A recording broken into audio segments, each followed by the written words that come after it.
Hey guys, it's Janet here with remarkablycreated.com.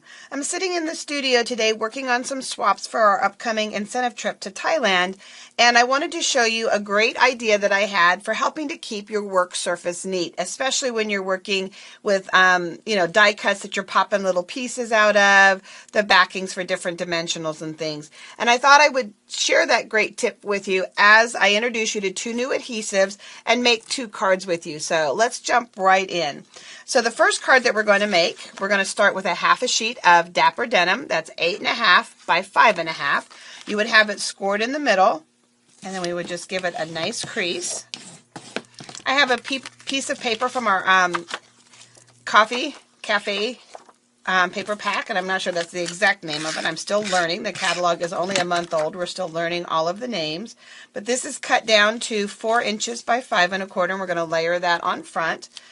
I have an element that has been die cut from our at-home bundle. It's a really fun set of framelits and stamps that have the houses, have things like welcome to the neighborhood, congratulations, things about new homes and all that kind of fun stuff. So we're going to put some adhesive on the back. I tried running it with the reinker, inking up the folder, but I want the neutral side. And it is texturized with the wood grain folder. So let's go ahead and we're going to put that down over here on the right corner. And then I have, through the magic of television, the banner is one of the stamps, and I have stamped congratulations on your new home. We'll put that down. And then part of the framelits include all of these sweet little flowers and flower pots and things like that. So we're going to take one of our flower pots and we'll put some adhesive on it. We're going to put it down the corner of the house because every new house needs flowers, and I'm looking for a particular one. Okay, so we've got this flower, and I'm going to put it behind the top edge of the flower pot. Now I have these little elements, and a lot of times we had to cut down our dimensionals and things like that if we actually wanted to pop up something that tiny. And of course, as you're starting to cut, it's hard to always get them just right, or you're going to gum up your scissors and things like that. So Stampin' Up! Has these absolutely adorable, tiny, tiny, mini little dimensionals. They are indeed very, very tiny. And they are perfect for putting on the back of these little flowers and things like that, and little tiny embellishments. And sometimes you also just want to catch a tiny corner of something, so they're perfect. One thing to note about these is, first off, there are 3 sheets. I mean, they're going to last you forever unless you're dimensional happy. So they're going to last a long time. And as you pull them up, you have a wide border that is left. So you're going to want to make sure that you save that, because these wide borders are perfect for making shaker cards, and they're perfect for a larger element that you might want to be adding. So save those. I love those thick borders. So we're going to go ahead and we'll pop off the backing.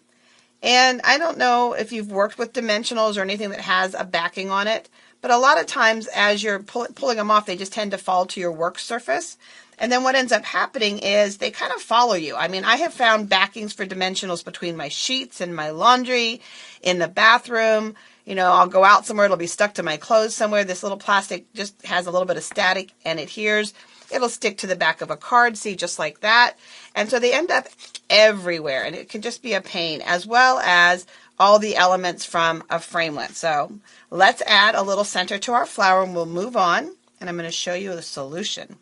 That's been working well for me in my craft room. So there's our first card. Congratulations on your new home, sweet and simple. And we would just go ahead and we'll add a 1/4 sheet of Whisper White on the inside so that we can easily write a message to the new homeowners. So for our next card, we're going to go ahead and we've got a lengthwise cut of Very Vanilla. So it's 11 inches by 4.25. Again, you would score it in the middle, and you would just go ahead and reinforce that crease with your bone folder.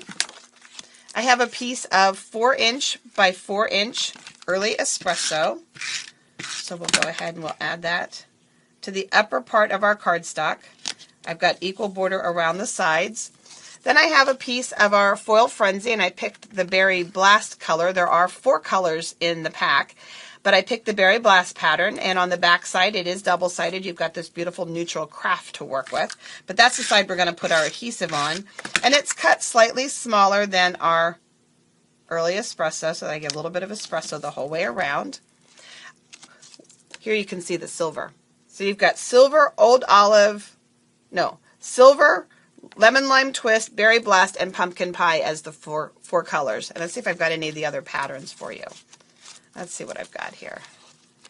So you've got stripes, you've got the chevrons, and then there's also dots, and I don't see any dots here. But I want the crumb cake side up because foil on foil was just too much of a contrast. So we're going to go ahead and put that down. And this was cut with the layering ovals framelets. And I went ahead and cut coordinating Berry Blast cardstock. One of the cool things about Stampin' Up's designer papers is because they're Stampin' Up papers, that means that they choose colors that coordinate with their mainline product. So the Berry Blast here is going to coordinate with our Berry Blast ribbons, our Berry Burst. I keep calling it Berry Blast. I am so sorry. With the Berry Burst papers, Berry Burst inks, all of that kind of cool stuff. And you'll see another Berry Burst in just a second. So we'll put that on there. And then I have chocolate cake, which is why I picked early espresso. And again, here you can see where if I was to punch out these little pieces, they would just end up on my table. So let me show you the solution before we finish this card that I came up with to keeping my surface clean. And I call this my scrap catcher. So what I have is I have a clear mount stamp case. They are sold 4 to a set. They were accidentally omitted from the first run printings of the catalog. So if you're looking for them in the catalog copy that you have, you might not see them.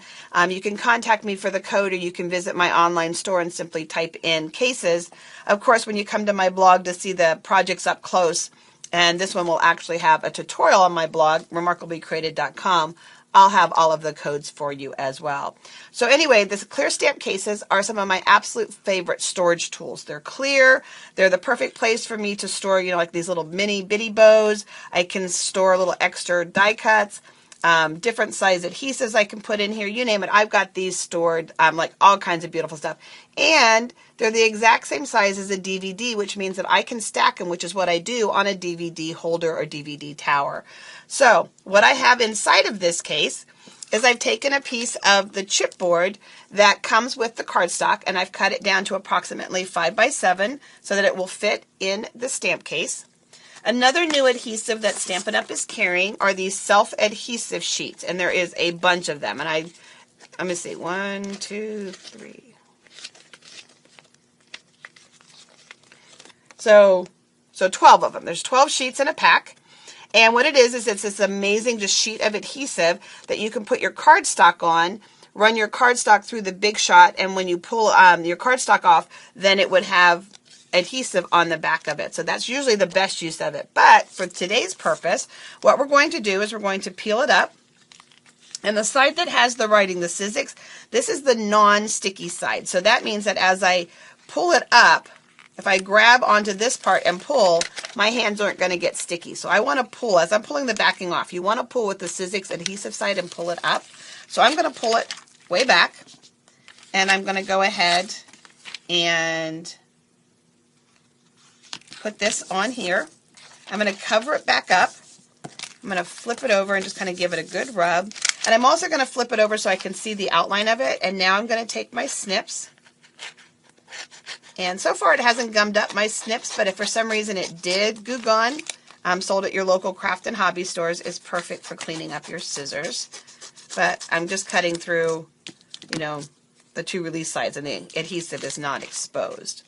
So I can take that release paper and throw that away. It falls right off. Now what I like to do, let's get rid of that, is I like to take my bone folder and just give it a good rub, just to get that adhesive off of this sheet and onto the cardboard. Now you do want to be careful. It is a really strong adhesive, and depending on your cardboard, it may pull the paper up with your cardboard. So you want to just be careful that you're not doing that. So I just kind of held that corner down just a little bit. And I'm going to just slowly pull this back.